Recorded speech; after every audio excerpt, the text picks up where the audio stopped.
अस्सलामुअलैकुम दोस्तों, मैं हूं असलम आलम और आप देख रहे हैं गल्फ़ एक्सपर्ट। दोस्तों, आज की वीडियो में मैं आप लोगों को बताने वाला हूं, बल्कि दिखाने वाला हूं कि हम अपना री एंट्री परमिट खुद अप्लाई कर सकते हैं या नहीं।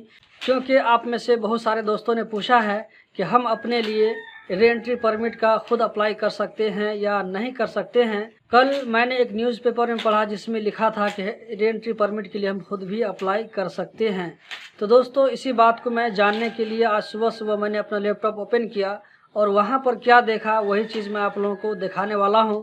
इस वीडियो को देखने के बाद आप लोगों के सामने में ये बात क्लियर हो जाएगी कि री एंट्री परमिट के लिए हमारी कंपनी अप्लाई कर सकती है या ये कि हम खुद भी अप्लाई कर सकते हैं। तो दोस्तों, इसके लिए मैं आपको लैपटॉप की स्क्रीन पर लेकर चलूँगा और बाकी की चीज़ वहीं आपको दिखाऊँगा कि कैसे करना है। तो दोस्तों, मैं लैपटॉप की स्क्रीन पर आ चुका हूं। अब आपको दिखाऊंगा कि इस काम को कैसे करना है। तो मैं इसके लिए सबसे पहले हुकूमत कतर ये पेज ओपन कर लेता हूं। यहां पे आपको लिंक नज़र आ रहा है, यही वेबसाइट है। यहां पे इसको क्लिक करते हैं। इस पर क्लिक करने के बाद ये थोड़ा सा टाइम लेगा और ये ओपन हो जाएगा। उसके बाद आपको यहाँ पर चेक करना है वो वाला ऑप्शन कहाँ पर मिलेगा। मैं थोड़ा सा इसको चेक कर लेता हूँ। आप यहाँ पर देख सकते हैं exceptional entry permit to Qatar service, इस पर हम क्लिक करेंगे। इस पर क्लिक करने के बाद दोस्तों यहाँ पर अप्लाई ऑनलाइन, इस पर हम क्लिक करेंगे। आप चाहें तो दोस्तों इसको आप टर्म कंडीशन में थोड़ा सा आप पढ़ सकते हैं। यहाँ ये टर्म कंडीशन पूरा लिखा हुआ, अगर आप पढ़ सकते हैं तो इसको पढ़ लीजिएगा। ये बहुत ज़्यादा इसलिए मैं इसको अभी नहीं पढ़ूँगा।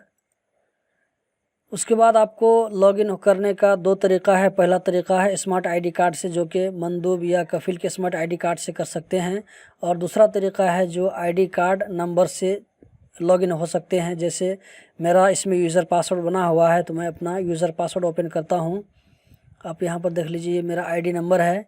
उसके बाद मैं यहां पर अपना पासवर्ड डालता हूं।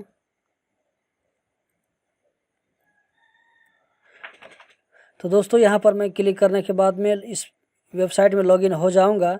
लेकिन उससे पहले अगर आपका इस पेज में यूज़र पासवर्ड नहीं बना हुआ है तो आप कैसे यूज़र पासवर्ड बनाएंगे वो भी मैं आपको बता देता हूँ। आप यहाँ पर देख सकते हैं क्रिएट न्यू अकाउंट, यहाँ पर आप क्लिक करेंगे। तो इस पर क्लिक करने के बाद में कतरी सिटीज़न एंड रेसिडेंस, इस पर हम क्लिक करेंगे। आईडी नंबर डालेंगे। मोबाइल नंबर डालने के बाद यहाँ पर आई एम नॉट रोबोट, इस पर क्लिक करेंगे। कंटिन्यू पे क्लिक करेंगे तो आपके मोबाइल में एक मैसेज आएगा। उसके बाद आपसे कुछ पर्सनल इन्फॉर्मेशन पूछा जाएगा, जैसे ईमेल नंबर हो गया और आपका जो है रेसिडेंस, आपका घर का एड्रेस पूछा जाएगा, villa number, zone number, street number, ये सब पूछा जाएगा। उसके बाद में ये बहुत ही आसान प्रोसेस है दोस्तों, आप चाहें तो इसको करके देख सकते हैं। तो दोस्तों, आप भी इसी तरीके से अपने लिए अकाउंट बना सकते हैं। मेरा अकाउंट चूँकि बना हुआ है तो हमने यहाँ पर यूज़र डाला, उसके नीचे में पासवर्ड। उसके बाद हम यहाँ पर कंटिन्यू पर क्लिक करेंगे। कंटिन्यू पर क्लिक करने के बाद देखिए दोस्तों, आपके सामने में एरर का मैसेज आ रहा है। एक मरतबा इसको हम कट करके फिर से बैक आते हैं। ये दोस्तों, हम दोबारा फिर से अप्लाई ऑनलाइन कर लेते हैं।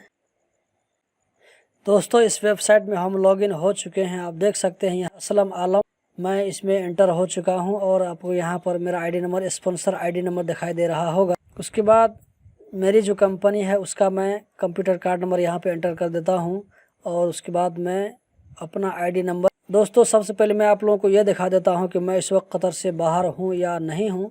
तो उसके लिए मैं आईडी नंबर को कॉपी किया। उसके बाद यहाँ पर MOI कतर में इंक्वायरीज़ में आया और अदर इंक्वायरीज, इस पर क्लिक किया। ऑफिशियल डॉक्यूमेंट, इस पर क्लिक किया। इसके बाद यहाँ पर हम अपना आईडी नंबर पेस्ट कर देते हैं और नीचे में 197 ये जो कोड नज़र आ रहा है, कोड डालने के बाद में यहाँ पर हम सर्च करेंगे। तो आप देख सकते हैं यहाँ पर मैं इस वक्त कतर से बाहर हूँ, outside the country for 23 days.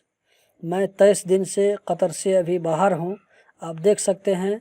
तो जो अभी कतर से बाहर है, अगर वो वापस जाना चाहता है तो उसके लिए लाजिम एंट्री परमिट के लिए अप्लाई करना पड़ेगा।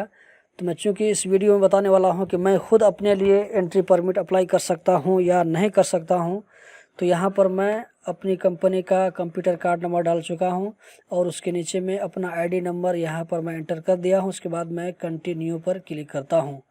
तो दोस्तों, आप देख सकते हैं इस तरह की वार्निंग यहाँ पर शो कर रहा है और यहाँ पर आप देख सकते हैं अनऑथराइज्ड QID नंबर, मतलब कि ये जो मैं एंटर हुआ हूँ ये असलम आलम, चूँकि मैं किसी कंपनी का ओनर नहीं हूँ, मेरा कंप्यूटर कार्ड में साइन अथॉरिटी नहीं है, इसीलिए मैं इस काम को पूरा नहीं कर सकता हूँ। तो दोस्तों, आप ये वीडियो देखने के बाद समझ गए होंगे कि हम अपने लिए अपना परमिट खुद रेडी नहीं कर सकते हैं, बल्कि हमारी परमिट हमारी कंपनी ही रेडी कर सकती है। तो जिस न्यूज़पेपर में मैंने ये बात पढ़ा था तो उस न्यूज़पेपर की बात गलत थी। तो दोस्तों, यही थी आज की वीडियो। उम्मीद करता हूँ ज़रूर पसंद आई होगी। इसी तरह की इन्फॉर्मेटिव वीडियो देखते रहने के लिए इस चैनल को सब्सक्राइब करें। वीडियो देखने का बहुत बहुत शुक्रिया।